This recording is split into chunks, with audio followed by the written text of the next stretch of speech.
Good morning, it's Craig here, 6th of March, and I was probably day 2 really of the proper phase 5 Prose journey that I've kicked off yesterday.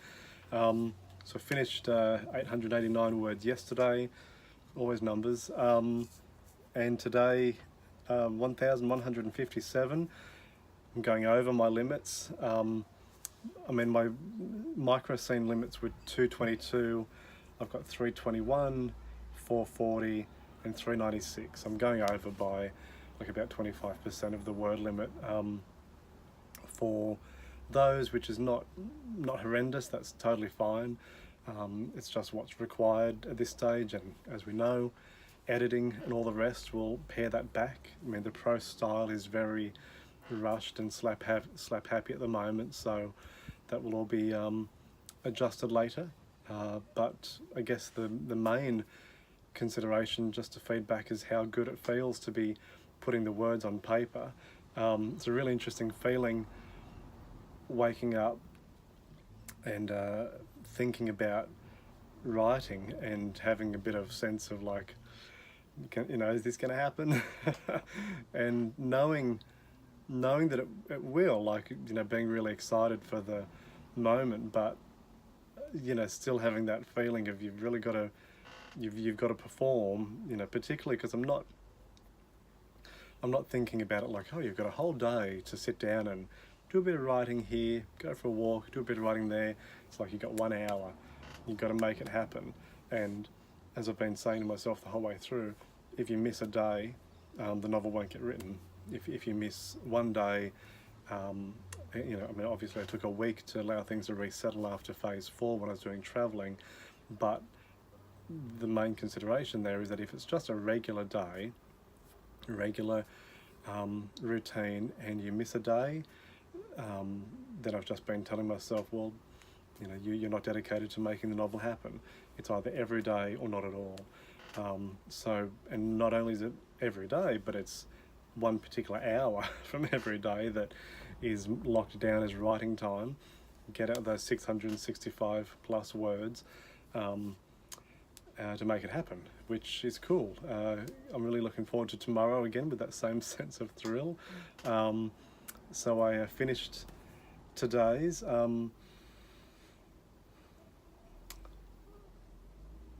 was thinking about reading it out, but because I know I did that yesterday and then I said I won't do it each day, I'm just thinking, what the point at this stage would be. I'm really happy that it's coming along. I think part of it is reading it out loud is nice to get a sense of the flow and the voice. I'm going to read it out loud just because I want to hear it again, and to make sure it's okay. I'm a little bit, I felt like yesterday was fine, but today I feel self-conscious, but we'll see how it goes. I'm gonna like it. It's not, I haven't actually read it the whole way back over yet. I just was reading it as I was writing it, and then I saved it up, and I've just opened it again here. Let's give it a go. Good thing to revise it, if nothing else, while reading it out loud. So yesterday, when we last met, scene 1 from Act 1.1, Katita and Leif were standing. I'm not sure if I'm going to say Leif or Leaf. I'm going to say Leaf. Leaf. I'll go with Leaf. I think that's more of how I'm thinking of it. They were standing at the edge of a car park looking at an apartment, and some suspension wires crossing, and were moving across. Yeah, they started to move across, that's right. Okay, so scene 2, Act 1.1. With nothing but dark, yawning void below. Yawning. With nothing but dark, yawning void below, only a shifting of wind displacing a sense of the vast height they are at above some anonymous street corridor below. They creak onwards across the wires for close to a minute before they reach the other side. The wires are attached to the wall of the balcony at a height that means Kateda need only lean Leaf back slightly and push the wheels over the lip of the wall, and then ease the chair down as steadily as possible, the muscles in her slim arms pushing out hard against the strain as the wheels come to rest on the tiles below. Kateda jumps down quietly, cat-like beside Leaf, and, taking a few deep recovery breaths, looks through the blinds of the apartment they are now facing into.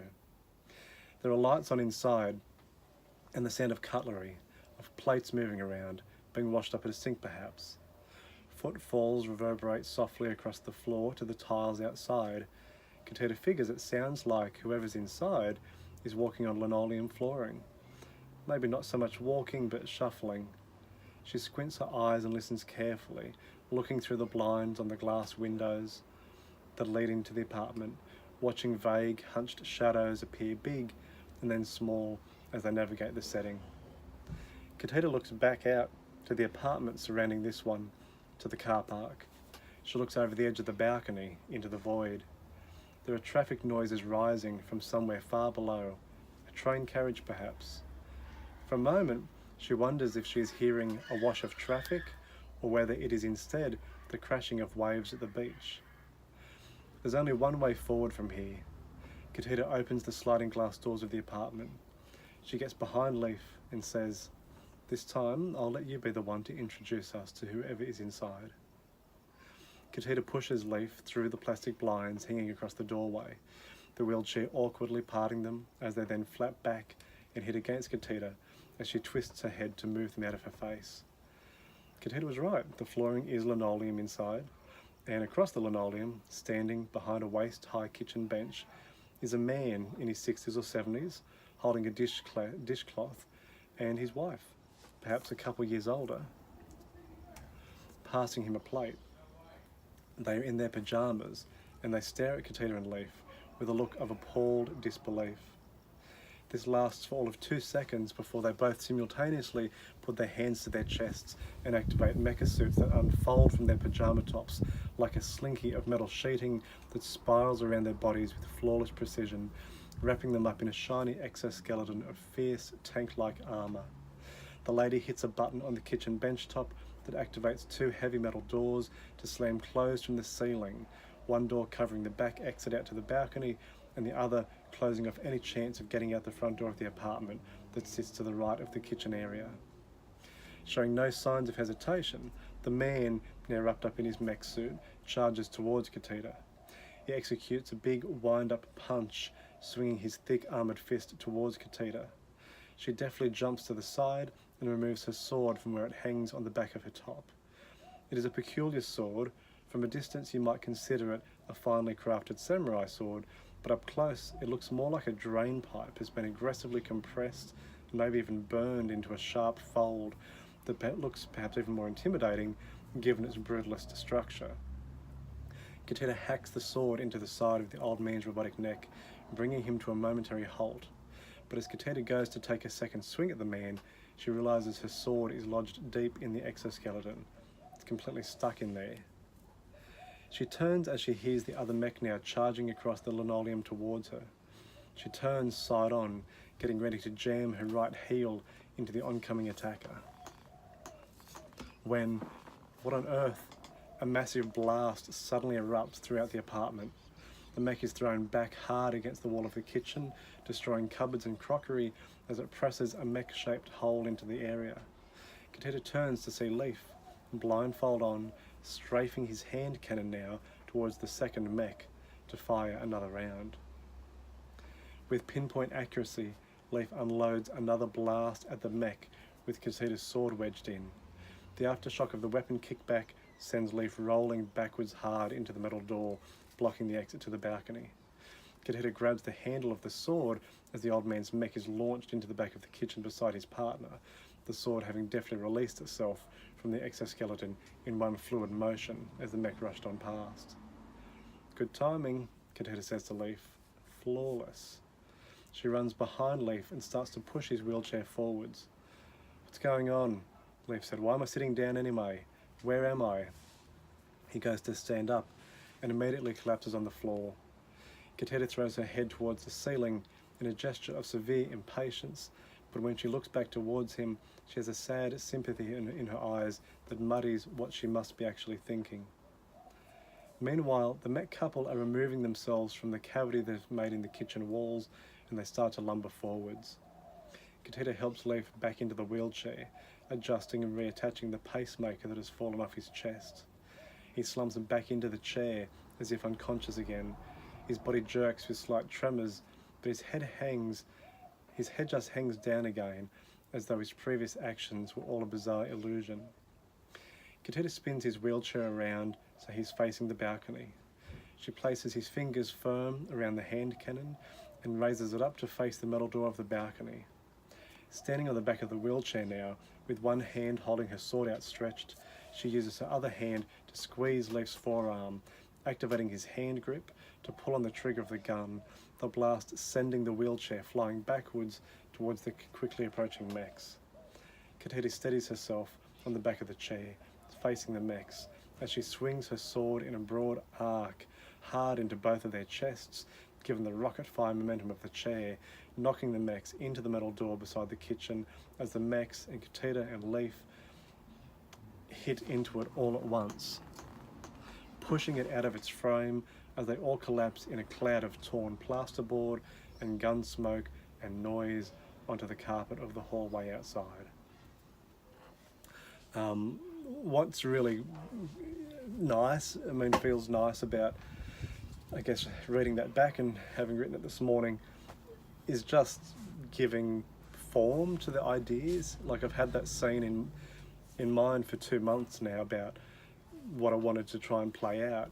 And when I sat down this morning, I forgot to mention this at the start. This is what I should be talking about more reflectively, is when I first hopped up in the morning, I felt this thrill, like, you're going to do something dangerous today, you've got 1 hour to try and get all this writing done, you better make it happen.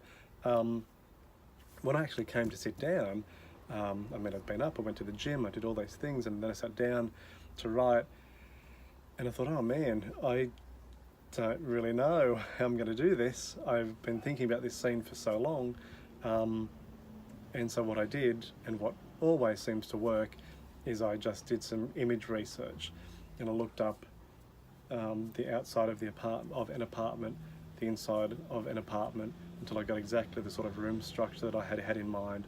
I looked up the sort of mech exoskeleton equipment that the old people were wearing, and found a very similar Lego version online, and then when I had that, and I started to refer to them as I was writing, and once the flow of writing started, it just all happened, and it was all very nice and natural, which was really cool. But yeah, those images are important. I've got to definitely do those on a Sunday and any chance I get. And it wasn't such a bad thing to do this morning. I just have to allocate time for that, so it all happened smoothly. And with that being said, I think that's a wrap.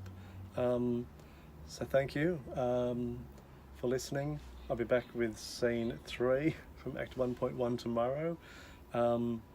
Hopefully we'll have a repeat performance of getting all the words done in the time, and for it all to go smoothly. And I may be reading out some more depending on how I'm feeling. We'll see how we go. Have a good day, and I'll see you tomorrow.